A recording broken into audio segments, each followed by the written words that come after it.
lucky. So we got a tape recorder sitting there by our radio whenever you're ready. We'll keep her running. If it starts up again, you key up and we'll record a little bit of it.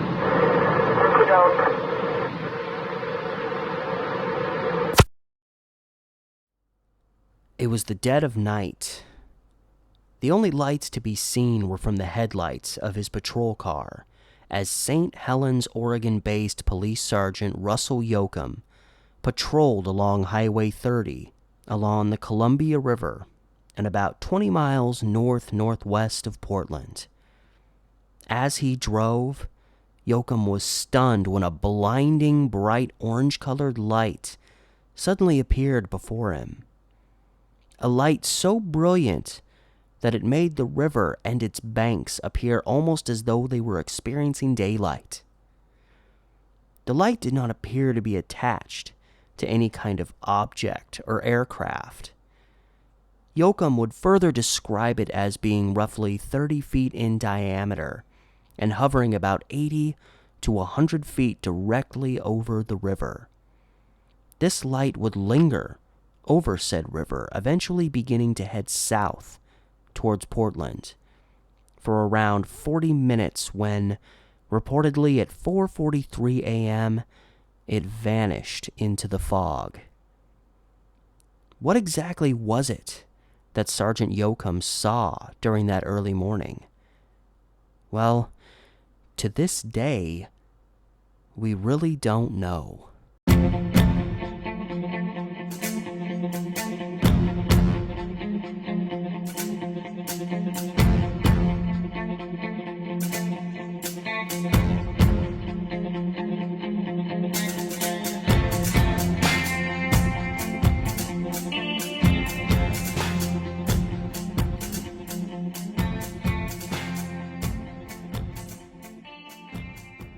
The orange light floating over the Columbia was something destined to go down in UFO lore, regardless the explanation for its existence.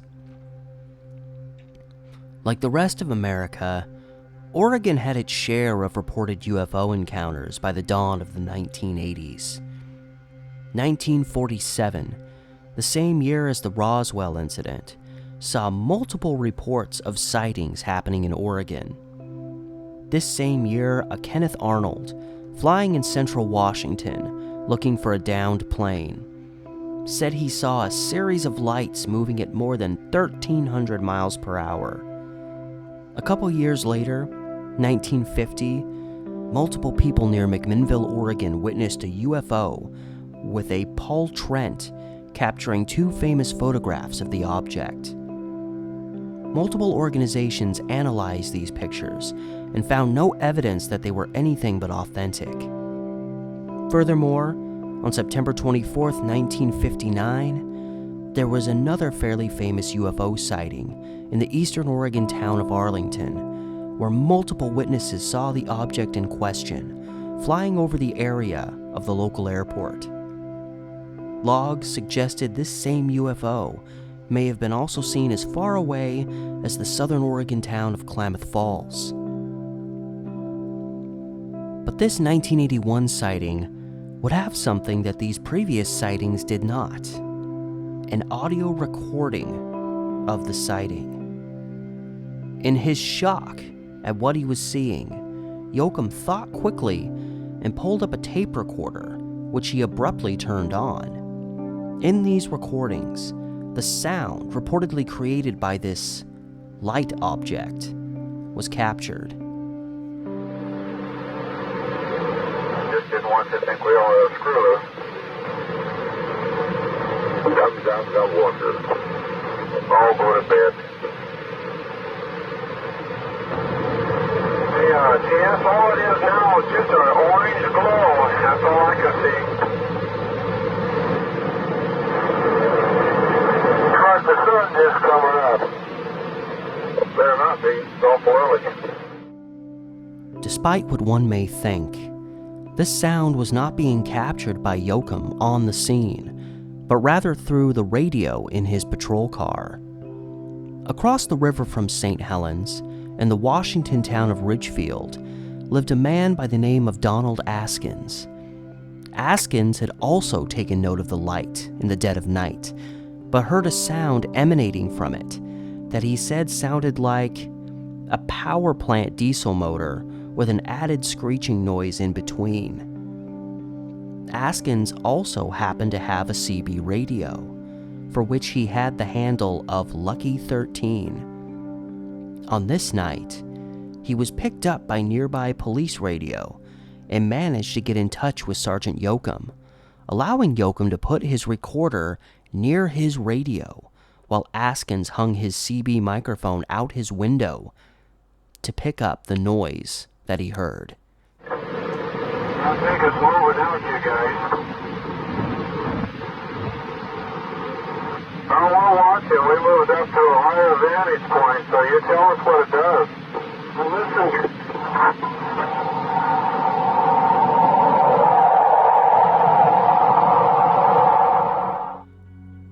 In a newspaper interview, Yokum was quoted in describing what he saw as follows. It was an intense ball of light that made strange noises. I thought it was an aircraft landing light, but it was brighter than a normal landing light would be. And the description given as to the moment the light vanished only adds to the miraculous nature of the story as a whole. Apparently, at the first signs of dawn were showing itself, a misty fog developed over the river, surrounding the light. And then, the light just vanished. And within seconds, the fog vanished itself, exposing a crystal clear sky. The light had gone, not to be seen again.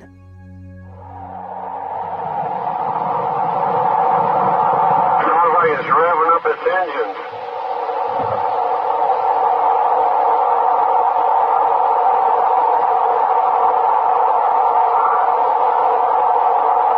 Can you hear it? I hope. 'Cause it's sure cold out here.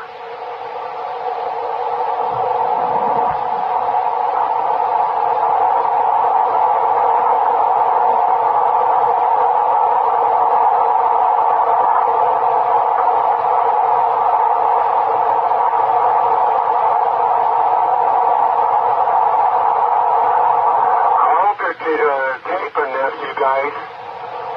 Yes, we are.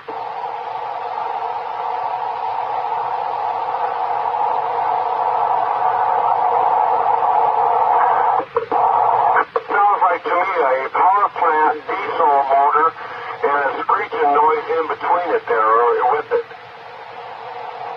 Okay, yeah, we're listening. 4:29 a.m. That's for the record. Now, at this point, one might say, fine. Two random guys saw some light in the sky. Big deal. Well, Yokum and Atkins were not the only ones who saw this light. Several unnamed witnesses in the St. Helens area also reported seeing it. Furthermore, two other officers, Tom McCartney and Ricky Cade, also took notice of the light from in the town of St. Helens. At one point, from where he was along Highway 30, Yokum lost sight of the light, but was radioed by McCartney from the vicinity of the Columbia County Courthouse in St. Helens to tell him that he still had a good view of the light as it moved south. Yokum thus headed that direction and resumed a view of the light from there. This all made sense as the county courthouse in question is located right along the river with a clear view to the south. And if anyone is curious as to why there weren't more witnesses to this brilliant loud light, there are a few possible reasons. First and most obvious is that this happened in the middle of the night when most people were asleep. But beyond this, with the light moving south, the several miles along the Columbia River just south of St. Helens, is lined by Solvay Island, as well as several mostly uninhabited islands. Even in the middle of the day, aside from Highway 30 traffic, there wouldn't have been many people to witness this light. And there may have been other possible witnesses, but it is commonplace in UFO sightings for some to think it best to not get involved. Sergeant Yokum would tell local papers that he contacted Portland International Airport to report his sighting. The airport reported back to him that they had picked the object up on their radar. But then, about 5 minutes later, the airport contacted him again, only to redact this statement that they had picked it up. This left Yokum bewildered. If it wasn't this UFO that the airport picked up on their radars, then what was it? If they established it was something else they picked up, then how did they determine it was something different? And if they never picked up anything, why in the world would they say they did? Perhaps it was a mix-up. But with the two countering claims being made over a couple of minutes, it sounds to me like someone at the airport wanted that initial claim redacted immediately. But that's just my speculation. But even if the airport took back their claims, in the recording, it's also mentioned at one point that the Coast Guard had picked this object up on their radar. Whether or not this had happened, it shows verification that Yokum was contacting others to report this sighting and awaiting replies from them.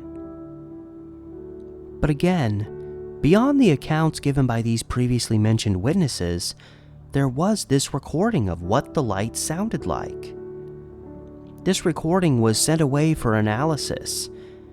After the recording was analyzed by Dr. J. Allen Hynek, the director of the Center for UFO Studies, he was quoted to say, "The people who analyze the tape for us say they have not heard any sounds like that in nature.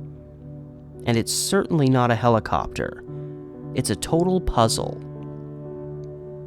Furthermore, in examining the events as a whole, the Center for UFO Studies ruled out most possible explanations for what was seen, including the moon, which would be so dumb if that were the case, light from a boat on the river, a balloon, or even a hallucination. There was no solid explanation given to dismiss this sighting or to provide a valid explanation for what caused it. A small side note I found discussed in another video related to this case on the channel It's Redacted referenced an account from the fall of 1979, less than 2 years before this 1981 sighting, that was reported to the National UFO Reporting Center in 2019. The individual who made this report stated that he and an ex-Navy friend went to an area called Black Rock, near Falls City, Oregon, about 70 miles southwest of Portland and about 90 miles south of St. Helens, to go hunting. While out, they noticed a bright red orb through the trees. It was a solid and circular object that made no noise. A short while later, they came to a green gate, at which time a vehicle pulled up, and 2 U.S. Air Force security officers approached, aggressively telling them that they were in a restricted area and that they had to leave. The closest known Air Force installation was over 60 miles away, and despite efforts to determine what went on that day, over the years, the reporter of this case still wonders what exactly was going on out there in the Black Rock area. However, he also noted that several people in Falls City and surrounding areas had seen military vehicles traveling around there. But there was still no explanation for who these officers were or why they were there, conveniently, when this orb was seen. And in relation to this orb, the description given on it is very similar to what was seen near St. Helens in 1981, with the exception that this orb reportedly made no noise. So, a possibly related event, possibly not. So during my research efforts, I was going through Reddit, and on the Unexplained Photos subreddit, I did find an interesting story presented by someone who acknowledges themselves as a skeptic in terms of aliens visiting Earth. But in their story, they say the following. My family is from St. Helens, Oregon, and lived there until the late 80s. My mom, growing up, would tell me a story of a time they were driving on Highway 30 late at night going from Longview, Washington to St. Helens, Oregon, about a 20-mile trip, when my mom was a teenager. And her and my grandma saw a large, bright orange ball over the Columbia, hovering a few miles from Trojan Nuclear Plant. They pulled over and could see two much smaller, blue-color orbs quickly darting in and out from the orange orb, and a sound they said sounded like pulsating waves around the area. The two smaller blue orbs, after about 10 minutes of them watching them, then shot up in the air, leaving just the orange one. They eventually decided they didn't know what it was and decided to finish going home. This sounds very close to this story, and I have sent this link to my mom. My grandma sadly passed last year, so I can't ask her, to see how much this lines up to her experience. Like I said, I don't believe in alien visits, but this turned what I thought was a creepy story we were told as kids, young teens, to something possibly backed up by others. Very rarely is there recorded evidence of something unexplainable that cannot easily be dismissed as a misunderstanding or being faked. And organizations like the Center for UFO Studies are not ones to give credibility to any odd account of a strange light in the sky. And the descriptions of how the light behaved doesn't appear to have a logical explanation behind it. Despite this encounter having more credibility to it than probably 98% of sightings out there, it's a relatively forgotten event, often only brought up periodically in St. Helens area publications or vloggers and bloggers with an interest in UFOs or the unexplained. Was it aliens? Was it a bizarre natural event? Or was it a moderately elaborate con with several people agreeing to seeing the same thing and a false recording done through the police radio? Well, that one, probably not. To this day, we don't know for certain what people saw in the sky that night.